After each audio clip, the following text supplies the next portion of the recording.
All right, so the first thing I did is I made a bar chart of the repetition, how long it took to repeat for the numbers from 1 to 200. All right. And we do see a few that take quite a long time.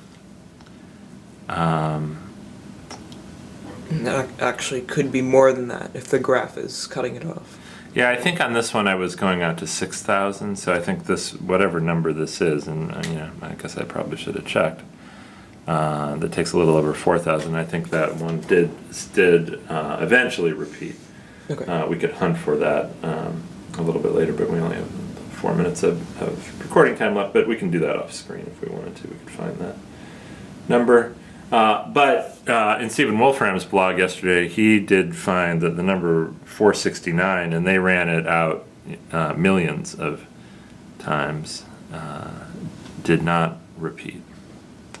So it remains, at least to me, an unknown problem if when you start at 469 you ever repeat.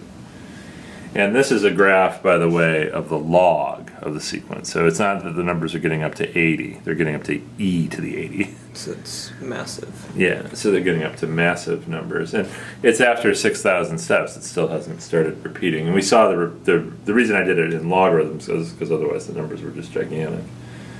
But we saw the repeating pattern in some of the other ones before. And it's pretty wild that... How do you think you could figure it out, or what do you think you would have to do to try to figure out if 469 ever repeated? Because it looks like a lot of the other numbers do repeat for the sequence, but maybe this one doesn't. I think a way you could look at it using the graph, you could look for patterns in the graph, like maybe if you looked at this sudden spike down and then you rise back up and then shoot back up really quickly. If you saw something like that, you could zero in on the sequence there and see if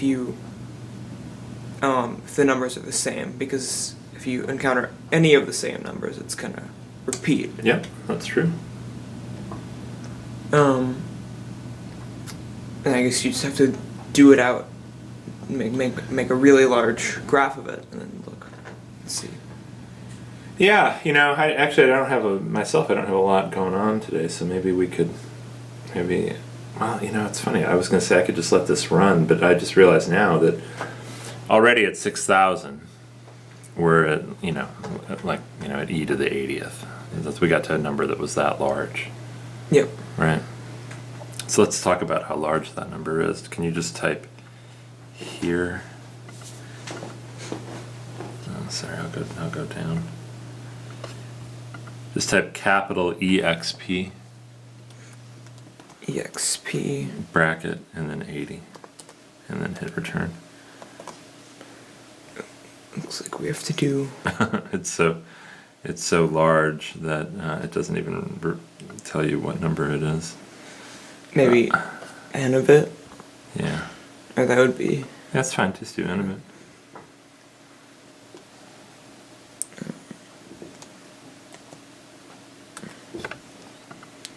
So... There we go. So it's 5 times 10 to the 34. And that's at 6,000. So I was thinking, I'll just let it run for like 1 million. Like they did, but yeah. The numbers are going to get so large so fast. I mean, if I just assume that at another 6,000, since I know there I'm probably going to be at e to the 160. So I'm going to start getting just absurdly large numbers. I think you could create a function, maybe with a while loop, that would output the length of any Colette sequence for this way. So maybe you could do that and let it run. Yeah, maybe we'll give that a try. All right, anyway, we're out of recording time, so good job.